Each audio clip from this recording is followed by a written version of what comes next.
Channel once again. तो friend, जैसे कि आपको पता है कि हम इस समय Uttarakhand one liner series start कर रहे हैं और ये हमारी 5वीं पार्ट है वन लाइनर सीरीज़ की। इससे पहले के 4 पार्ट हमने अपने ऑफिशियल यूट्यूब चैनल पे अपलोड करके रखे हैं और उसके उनकी पीडीएफ जो है आपको हमारे टेलीग्राम ग्रुप में जो है मिल जाएगी। तो आप चाहें तो हमें भी ज्वाइन कर सकते हैं। चलिए शुरू करते हैं। पिछले भाग में हमने देखा था कि उत्तराखंड को, राज्य को किस तरह से अलग अलग पार्ट्स में यहाँ पर आप देख सकते हैं उनके जो क्षेत्र हैं उनको डिवाइड किया था। 7वें वाले पार्ट में हम पहुँचे थे जहाँ पर आप ये देख सकते हैं कि ये जो 7वीं जो हमारी पिछली वाली श्रेणी थी उसमें आप देख सकते हैं जो क्षेत्र आते थे आपके टिहरी, गढ़वाल, उत्तरकाशी, रुद्रप्रयाग, चमोली, बागेश्वर और पिथौरागढ़ तक वो फैली हुई है। ठीक है, इसके अलावा आप देख सकते हैं इसमें महा हिमालय जो हमारी चोटियाँ आती हैं, भागीरथी, अलकनंदा, धौली गंगा, गौरी गंगा और आज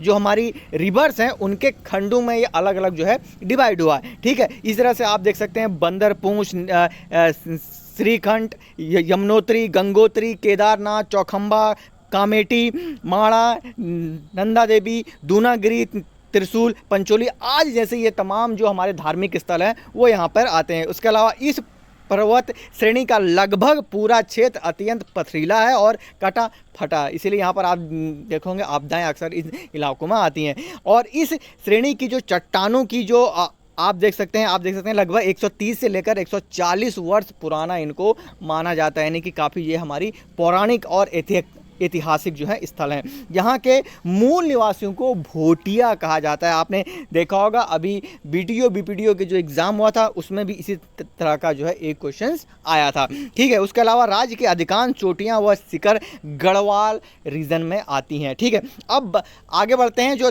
अंतिम है यानी कि 8 यहाँ पर अलग अलग खंड में ये जो है डिवाइड हुआ है। तो 8वां यहाँ पर आप देख सकते हैं जो है ट्रांस हिमालय क्षेत्र आता है। यह हिमालय के उत्तरी क्षेत्र में जो कि स्थित है। उसके अलावा इस क्षेत्र के कुछ भाग भारत और कुछ भाग जो है तिब्बत से जो है मिलते हैं, इसीलिए काफ़ी जो है यहाँ पर सेंसिटिव एरिया इसको जो है कहा जाता है। इसके अलावा इस क्षेत्र की जो चौड़ाई है 20 से लेकर 30 किमी तक है। उसके अलावा जो इसकी ऊंचाई है 2500 से लेकर 3500 मीटर तक है। उसके अलावा इस क्षेत्र की जो पर्वत श्रेणियाँ हैं उनको जो है जैक्सर श्रेणी भी जो है कहा जाता है। ये बहुत इंपॉर्टेंट क्वेश्चन है, अक्सर इस तरह के क्वेश्चन जो है घुमा फिरा के आयोग पूछता रहता है। उसके अलावा किंगरी, बिंगरी, नीति, चोरा होती, उसके अलावा दारमा, लिपुलेख आदि दर्रे यहाँ पर पाए जाते हैं। तो बहुत इंपॉर्टेंट क्वेश्चन है, आप चाहें तो इसको स्नैपशॉट ले सकते हैं। अदरवाइज मैंने इसका पूरा पीडीएफ जो है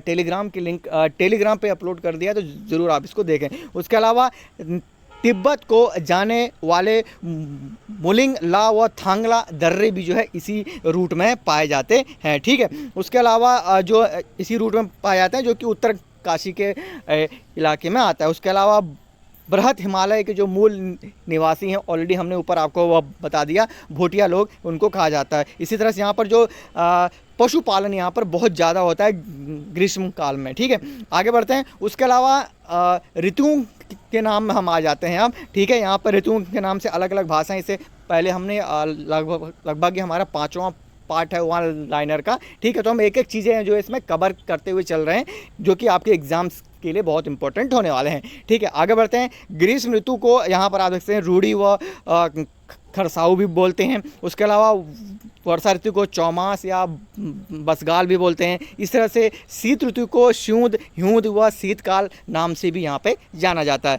ठीक है, आगे बढ़ते हैं। इसी तरह से जो ग्रीष्म ऋतु होती है यहाँ उष्ण कटिबंधीय दिशाएं जो है पाई जाती हैं। इसके अलावा ग्रीष्म काल में तीनों हिमालयों में सर्वाधिक और सबसे कम तापमान जो रहता है वो शिवालिक व बृहत हिमालय क्षेत्र में जो है पाया जाता है। इस तरह से आप देख सकते हैं वर्षा ऋतु में तीनों हिमालयों में से जो है सर्वाधिक और सबसे कम तापमान किन क्षेत्रों में रहता है, तो इसका जो एग्जैक्ट आंसर है वो भी है शिवालिक और बृहत हिमालय क्षेत्र। नेक्स्ट जो क्वेश्चन है वो भी बिल्कुल सेम है कि वर्षा ऋतु में तीनों हिमालयों में सबसे अधिक वर्षा कहाँ होती है, तो यहाँ पर आप देख सकते हैं बाह्य हिमालय क्षेत्र में होती है, क्योंकि काफ़ी यहाँ पे पहाड़ियाँ, चोटियाँ इस तरह से पाई जाती हैं। ठीक है, इसके अलावा राज्य में सर्वाधिक शीतकालीन वर्षा कहाँ पे होती है, तो जो आप देख सकते हैं 3 बड़े यहाँ पे जो डिस्ट्रिक्ट हैं, पौड़ी, टिहरी, अल्मोड़ा और देहरादून में होती है। ठीक है, आप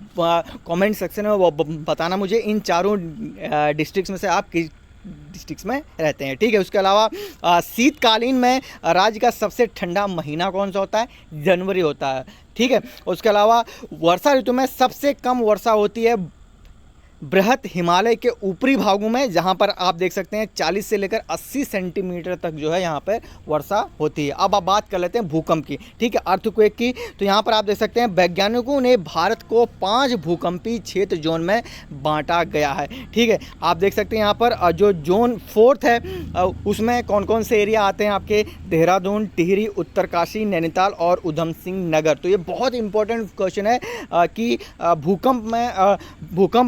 भूकंपी क्षेत्रों में जो है उत्तराखंड को कितने भागों में बांटा गया, तो 5 भागों में बांटा गया। तो यहाँ पर आप देख सकते हैं अलग अलग जो जोन वाइज हैं, अलग अलग यहाँ पे हैं। तो जोन 4 में देहरादून, टिहरी, उत्तरकाशी, नैनीताल और उधम सिंह आते हैं। इस तरह से जोन 5 में चमोली, रुद्रप्रयाग, अल्मोड़ा, बागेश्वर, पिथौरागढ़, चंपावत और अति संवेदनशील जोन में यहाँ पर ये आए जाते हैं। इस तरह से आप देख सकते हैं इंडियन प्लेट प्रति वर्ष उत्तर व उत्तर पूर्वी की दिशा में 1 सेंटीमीटर और कुछ विद्वानों के अनुसार 5 सेंटीमीटर तक खिसक रही है। तो इस तरह से आप देख सकते हैं भूकंप के अंदर यानी कि ज़मीन के अंदर कुछ ना कुछ जो है हलचल होती रहती है, यहाँ पर कंटिन्यूसली होती रहती है। इसके अलावा अगले जो क्वेश्चन की तरफ हम बढ़ते हैं, तो सुंदर लाल बहुगुणा टिहरी बांध का विरोध करते रहे हैं। उत्तराखंड किन प्राकृतिक आपदाओं से सबसे ज़्यादा जो है इफ़ेक्टिव होता है, तो आप जब तो जानते हैं सबसे ज़्यादा जो यहाँ पर होती है भूकंप, तो चलो वो बात की बात है, लेकिन जो सबसे ज़्यादा मोस्ट इम्पोर्टेंटली आई थिंक जहाँ तक मैंने ऑब्जर्व किया है वो भूस्खलन और अतिवृष्टि व बाढ़ के कारण होती है।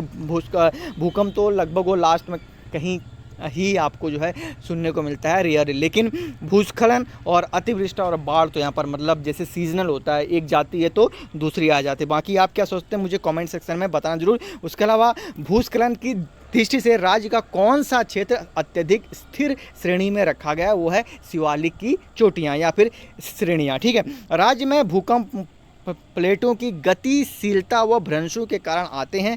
और आगे है राज्य में मुख्य केंद्रीय भ्रंश रेखा कहाँ से होकर गुजरती है, तो इसका आप देख सकते हैं जो आंसर है बृहत एवं मध्य हिमालय के मध्य से होकर जो है जाती है। उसके अलावा राज्य में भूकंप मापी स्टेशन कहाँ पे है, बहुत ही इंपॉर्टेंट क्वेश्चन है, देहरादून, टिहरी, गरुड़गंगा, चमोली में। ठीक है, तो ये मेनली 3 जगह स्थित है, तो इसको आप नोट कर लीजिएगा। बहुत इंपॉर्टेंट क्वेश्चन है कि राज्य में भूकंप मापी स्टेशन कहाँ पे स्थापित है। ये अलग अलग तरीके से पूछ भी सकता है कि देहरादून, टिहरी और गरुड़गंगा। बाकी आयोग के एक्सपर्ट को तो आप जानते ही हैं वो किस तरह से सवाल पूछते हैं। उसके अलावा आगे बढ़ते हैं, प्राकृतिक आपदाओं से निपटने के लिए ऑस्ट्रेलियाई मंडल की तर्ज पर यहाँ पर जो है ये सब बनाया गया है। उसके अलावा संचार से लाल डिब्बा मसूरी में एक डॉपलर रडार की स्थापना की गई है तथा 10 पर्वतीय जनपदों को सैटेलाइट फोन के माध्यम से भी जोड़ा गया है।